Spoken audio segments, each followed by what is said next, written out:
Good morning students. आज के इस वीडियो लेक्चर में हम subject code CS303 Unix and shell programming की थर्ड यूनिट का टॉपिक डिस्कस करने वाले हैं, जो है डायरेक्टरी मैनेजमेंट कमांड्स। आज के इस वीडियो लेक्चर में हम डिस्कस करेंगे कि कौन कौन सी ऐसी कमांड्स हैं यूनिक्स के अंदर जो डायरेक्टरी को मैनेज करने के लिए यूज़ की जाती हैं। तो सबसे पहले हम पढ़ते हैं mkdir के बारे में। mkdir जो है वो यूनिक्स की कमांड है जिसकी हेल्प से कोई भी यूज़र किसी डायरेक्टरी को क्रिएट कर सकता है। डायरेक्टरी अगर हम बात करें क्या है, तो डायरेक्टरी बेसिकली कलेक्शन है फाइल्स का। जैसे सबसे जो छोटी यूनिट है फाइल यूनिक्स फाइल सिस्टम के अंदर, वो हमारी फ़ाइल है। तो बहुत सारी फाइल्स हैं तो वो एक डायरेक्टरी के अंदर होगी। फिर बहुत सारी डायरेक्टरीज किसी अपर डायरेक्टरी के अंदर होगी, जैसा कि हमने हायरार्किकल स्ट्रक्चर देखा था। तो अब हमें डायरेक्टरी को, जैसे हम किसी फाइल को क्रिएट भी करते हैं तो वो किसी न किसी डायरेक्टरी के अंदर होती है, राइट। तो अगर हमें डायरेक्टरी क्रिएट करनी है तो वो कैसे करेंगे, तो उसके लिए है mkdir कमांड। mkdir की अगर हम फुल फॉर्म देखें तो mk की जो है वो है मेक, और dir की फुल फॉर्म है डायरेक्टरी। तो इसकी फुल फॉर्म जो है वो है मेक डायरेक्टरी, इसका मीनिंग है बेसिकली। और ये एक बहुत ही बेसिक कमांड है जिसको हम डायरेक्टरीज़ को क्रिएट करने के लिए यूज़ करते हैं। अगर हम सिंटेक्स की बात करें कि किस तरह से डायरेक्टरी को क्रिएट किया जाता है, तो वो है कि सबसे पहले तो हमें कमांड का नाम लिखना होगा। देखो, हर कमांड के अंदर कमांड का स्ट्रक्चर सेम रहेगा कि सबसे पहले कमांड का नाम आएगा, उसके बाद ऑप्शंस आएंगे और फिर आर्ग्यूमेंट्स आएंगे, राइट। तो यहाँ पे सबसे पहले हम देंगे mkdir कमांड का नाम, उसके बाद अगर इसके साथ हमें कोई ऑप्शन यूज़ करना है तो वो, और उसके बाद डायरेक्टरी का नाम, जो डायरेक्टरी हमें क्रिएट करनी है, राइट। जैसा कि अभी हमने सिंटेक्स देखा, उसकी हेल्प से हम एक डायरेक्टरी को क्रिएट कर सकते हैं। अगर हमें एक से ज़्यादा डायरेक्टरीज़ को क्रिएट करनी है तो एक ऑप्शन ये है कि हम हर बार mkdir जो कमांड है उसको यूज़ करें हर डायरेक्टरी नेम के लिए, राइट। या फिर जो दूसरा मेथड है वो ये है कि एक ही mkdir कमांड की हेल्प से, मतलब सिर्फ आप एक बार कमांड दोगे और उसकी हेल्प से आप मल्टीपल डायरेक्टरीज़ को एक साथ क्रिएट कर रहे हो, ठीक है। तो ऐसा करने के लिए आपको क्या यूज़ करना पड़ेगा, कर्ली ब्रेसेस का यूज़ करना पड़ेगा mkdir के साथ, ठीक है। और जितनी भी जो नेम है डायरेक्टरी के, उनको आपको कॉमा से सेपरेट करना पड़ेगा। अगर हम सिंटेक्स की बात देखें तो सबसे पहले आपने कमांड का नाम लिखा, स्पेस, उसके बाद curly braces start. Curly braces में आप डायरेक्टरी का नाम लिखोगे, जितनी भी डायरेक्टरीज आपको क्रिएट करनी है उन सबको कॉमा से सेपरेट करोगे, और उसके बाद में कर्ली ब्रेसेस क्लोज। जैसे ही आप ये कमांड दोगे, इस कमांड की हेल्प से क्या होगा कि जितने भी आपने डायरेक्टरी के नेम्स दिए हैं उन सभी नेम से डायरेक्टरीज जो है वो क्रिएट हो जाएगी। तो आपने क्या किया, सिर्फ एक बार कमांड दी और मल्टीपल डायरेक्टरीज को क्रिएट कर दिया, राइट। अब mkdir जो कमांड है वो बाय डिफ़ॉल्ट क्या करती है कि रीड, राइट और एग्जीक्यूट की परमिशन देती है सिर्फ करंट यूज़र को, ठीक है। जैसा कि हमने परमिशंस के अंदर पढ़ा था कि परमिशंस को किस तरह से हम चेंज कर सकते हैं। जब हम किसी डायरेक्टरी को क्रिएट करते हैं तो जो डिफ़ॉल्ट परमिशंस दी जाती है वो ये होती है कि रीड, राइट, एग्जीक्यूट, तीनों परमिशन जो हैं वो सिर्फ करंट यूज़र को है। करंट यूज़र का मतलब है जो ओनर है, जिसने फाइल को डायरेक्टरी को क्रिएट किया है, ठीक है। अगर हमें रीड, राइट और एग्जीक्यूट की परमिशन सभी यूज़र्स को देनी है, ठीक है, तो हमें क्या करना पड़ेगा, ऐड करना पड़ेगा ऑप्शन M, ठीक है। तो अगर हमें कोई डायरेक्टरी dir नाम से क्रिएट करनी है विद रीड, राइट और execute permission to user, group and other members, तो क्या सिंटेक्स रहेगा, सबसे पहले हम mkdir कमांड का नाम लिखेंगे, ऑप्शन M यूज़ करेंगे, और उसके बाद जो भी परमिशन देनी है, जैसे यहाँ पे हमें सारी परमिशंस देनी है सभी यूज़र्स को, तो सारी परमिशन देने के लिए होती है 7 जो रीड, राइट और एग्जीक्यूट की परमिशन देता है। क्योंकि ये तीनों यूज़र को देनी है इसलिए 777, स्पेस और उसके बाद डायरेक्टरी का नाम। अगर करंट लोकेशन के अंदर किसी डायरेक्टरी को क्रिएट करना है तो mkdir-v और मतलब v जो ऑप्शन है वो यूज़ करना पड़ेगा और उसके बाद डायरेक्टरी का नाम जो हमें करंट लोकेशन पे क्रिएट करनी है। ओके, नेक्स्ट है हमारी rmdir कमांड। rmdir कमांड जो है वो है remove directory command. rm command जैसे हमने फाइल मैनेजमेंट कमांड्स में भी डिस्कस किया था, जो फाइल्स को रिमूव करने के काम में आ रही थी। इसी तरह से rmdir जो कमांड है वो एम्प्टी डायरेक्टरीज को फाइल सिस्टम से रिमूव करने के लिए यूज़ आएगी। जैसा कि हमने फाइल मैनेजमेंट कमांड्स को डिस्कस किया था, वहाँ पे भी डिस्कस किया था कि यूनिक्स के अंदर जब आप किसी डायरेक्टरी को डिलीट करते हो या डायरेक्टरी को रिमूव करते हो तो सिर्फ आप उन्हीं डायरेक्टरीज को रिमूव कर सकते हो जो एम्प्टी हैं, जो खाली हैं, जिनमें कोई भी फाइल एग्जिस्ट नहीं करती है। ठीक है, तो सेम rmdir जो कमांड है उसके साथ भी है। rmdir command is used to remove empty directories from the file system in Unix. Unix के अंदर जो एम्प्टी डायरेक्टरीज हैं सिर्फ उनको रिमूव कर सकती है। The rmdir command remove each and every directory specified in the command line only if these directories are empty। इसका मतलब ये है कि हम एक साथ नंबर ऑफ डायरेक्टरीज को भी रिमूव कर सकते हैं, पर वो जितनी भी डायरेक्टरीज जो स्पेसिफाई की गई हैं, जिनका नाम लिखा गया है, वो सिर्फ तभी रिमूव होंगी जब वो डायरेक्टरीज एम्प्टी होंगी, वो खाली होंगी। अगर उनमें किसी में भी अगर एक भी फाइल एग्जिस्ट होती है तो वो डिलीट नहीं होंगी। So if the specified directory has some directories or file in it, then this cannot be removed by rmdir command।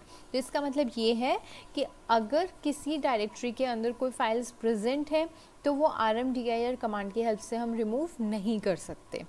अगर इसकी सिंटेक्स की बात करें तो सबसे पहले कमांड का नाम लिखेंगे, अगर कोई ऑप्शन हमें यूज़ करना है तो वो स्पेस और उसके बाद डायरेक्टरी का नाम, जो डायरेक्टरी हमें डिलीट करनी है, राइट। अब क्या क्या ऑप्शंस हम यूज़ कर सकते हैं। rmdir-p, सबसे पहले है p option. In this option, each of the directory argument is treated as a path name of which all component will be removed if they are already empty starting from the last component। ठीक है, मतलब ये कि इस option को देने पे जितने भी डायरेक्टरी के आर्ग्यूमेंट्स होंगे, मतलब जो भी हमने आर्ग्यूमेंट, जैसे ये डायरेक्टरी का नाम है वो क्या है, बेसिकली एक आर्ग्यूमेंट है, राइट। तो अगर ऑप्शन पी हम यूज़ कर रहे हैं तो जितने भी आर्ग्यूमेंट्स हैं वो सारे as a path name treat होंगे। जैसे मान लो कि आपने एक पाथ दे दिया, उस पाथ पे जितनी भी फोल्डर्स हैं या जितनी भी डायरेक्टरीज हैं वो सारी आप रिमूव करना चाहते हो, राइट। तो क्या होगा, आप ऑप्शन पी दे सकते हो। अब ऑप्शन पी जब आप दोगे rmdir के साथ तो क्या होगा कि इसके आगे आप क्या दोगे, पी के आगे आप पाथ दोगे, ना कि डायरेक्टरी का नाम। तो जो पाथ दोगे उस पाथ पे जितने भी कंपोनेंट्स, मतलब जितनी भी डायरेक्टरीज होंगी वो सारी क्या हो जाएंगी, आपकी डिलीट हो जाएंगी अगर वो एम्प्टी होती हैं तो। ठीक है, इसी तरह से rmdir ignore fell on non empty. This option do not report a failure which occurs slowly because a directory is non-empty. Normally when rmdir being instructed to remove a non-empty directory, it simply report an error. This option consists of all those errors। मतलब ये कि ये option use करने पे अगर कोई directory non empty है, मतलब एम्प्टी नहीं है, खाली नहीं है, उसके अंदर कोई फाइल प्रेजेंट है, तो उस केस में ये अगर हम ये ऑप्शन यूज़ करते हैं तो वो फेलियर की जो रिपोर्ट है वो हमें शो नहीं होगी, मतलब रिपोर्ट नहीं यूज़र को शो होगी। अदरवाइज़ नॉर्मली जब भी हम rmdir फंक्शन को यूज़ करते हैं किसी डायरेक्टरी के साथ और उस डायरेक्टरी में मान लो कोई ऑलरेडी फाइल प्रेजेंट है, वो एम्प्टी नहीं है, तो उस केस में क्या होगा, हमें as a output error show होगी कि डायरेक्टरी जो है वो एम्प्टी नहीं है। लेकिन अगर आपने ये ऑप्शन यूज़ कर लिया तो उस केस में क्या होगा, आपको as a output error show नहीं होगी। ठीक है, नेक्स्ट है RMDIR वर्जन। इस ऑप्शन के साथ आप वर्जन की इंफॉर्मेशन जो है वो डिस्प्ले करवा सकते हो आउटपुट स्क्रीन पे। अगर हमें किसी डायरेक्टरी को एम्प्टी करना है या रिमूव करना है, ठीक है, तो हम क्या करेंगे, RMDIR/स्टार। अब इस केस में क्या होगा कि जो MyDIR नाम से जो डायरेक्टरी है उसमें जितनी भी फाइल्स हैं वो सारी क्या हो जाएंगी, डिलीट हो जाएगी, और उसके बाद जो डायरेक्टरी है वो रिमूव हो जाएगी। The command remove the content of the my directory file and then removes the empty directory. मतलब कि सबसे पहले तो ये कमांड क्या करेगी, RM से जैसे आपको पता है कि हम क्या कर सकते हैं, फाइल्स को रिमूव कर सकते हैं। तो कौन सी फाइल्स को रिमूव करना है, माई डायरेक्टरी की फाइल्स को रिमूव करना है। तो माई डायरेक्टरी/स्टार लगा दिया आपने। स्टार की हेल्प से क्या होगा, स्टार का मतलब होता है ऑल, राइट, ऑल, या फिर आप बोल सकते हो एनी।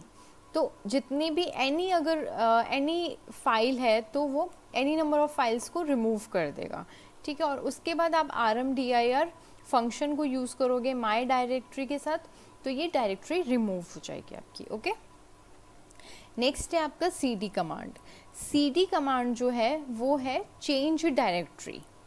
अगर आप किसी डायरेक्टरी में वर्क कर रहे हो और आपको अपनी डायरेक्टरी चेंज करनी है, जैसे नॉर्मली विंडोज़ की अगर बात करें तो आप किसी फोल्डर को ओपन करते हो और वापस से आप बैक आना चाहते हो या किसी उस फोल्डर के भी फोल्डर में जाना चाहते हो, तो आप क्लिक्स के थ्रू माउस को यूज़ करके इजीली जा सकते हो।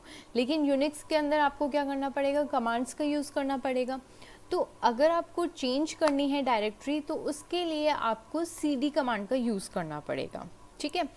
अब कैसे करोगे, अगर मान लो कि आपको किसी स्पेसिफिक डायरेक्टरी पे जाना है, तो उस केस में आप सबसे पहले तो CD कमांड लिखोगे, फिर अगर कोई ऑप्शन देना है तो वो ऑप्शन, और उसके बाद डायरेक्टरी का नाम। यहाँ पे डायरेक्टरी का नेम जो है वो भी क्या है, ऑप्शनल है, क्योंकि अगर आप डायरेक्टरी का नेम नहीं देते हो तो भी आपकी क्या होगी, डायरेक्टरी चेंज हो जाएगी, मतलब आप 1 डायरेक्टरी अप चले जाओगे। तो अगर आपको चेंज करनी है डायरेक्टरी, किसी स्पेसिफिक लोकेशन पे जाना है या किसी स्पेसिफिक फोल्डर पे जाना है, तो उस केस में आपको डायरेक्टरी का नेम देना होगा।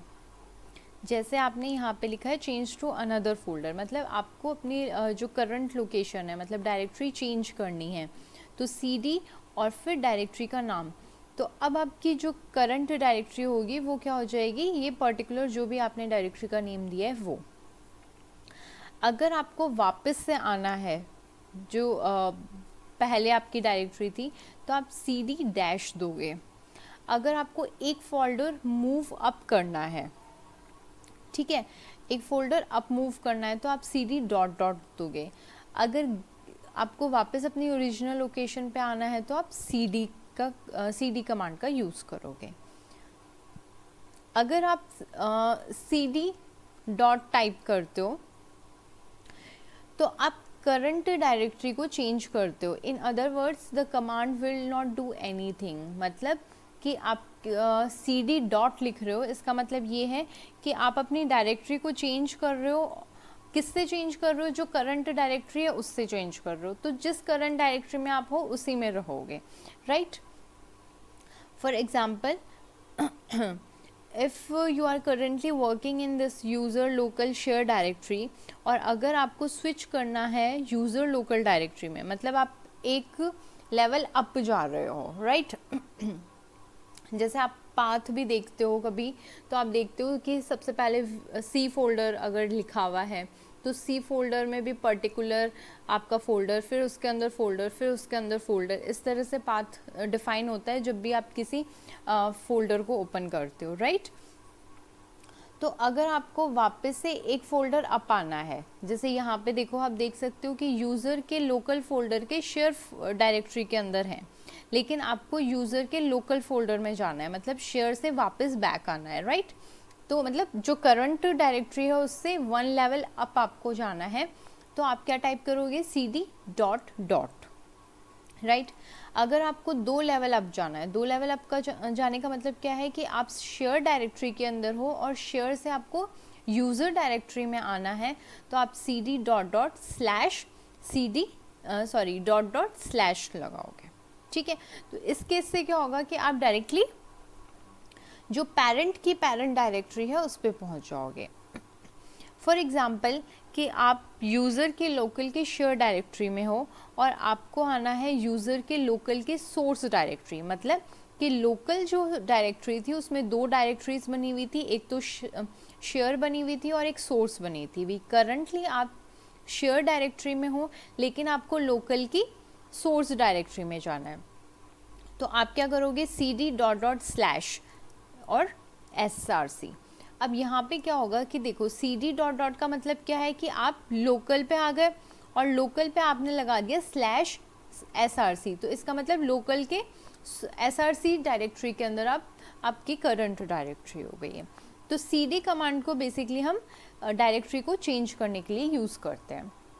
नेक्स्ट है pwd जो कमांड है इसकी फुल फॉर्म है प्रिंट वर्किंग डायरेक्टरी, ठीक है। इस कमांड को यूज़ करके आप क्या कर सकते हो, आउटपुट स्क्रीन पे जो भी आपकी डायरेक्टरी जिस पे आप अभी वर्क कर रहे हो उसको आप प्रिंट करवा सकते हो, उसका नाम आप प्रिंट करवा सकते हो, ठीक है।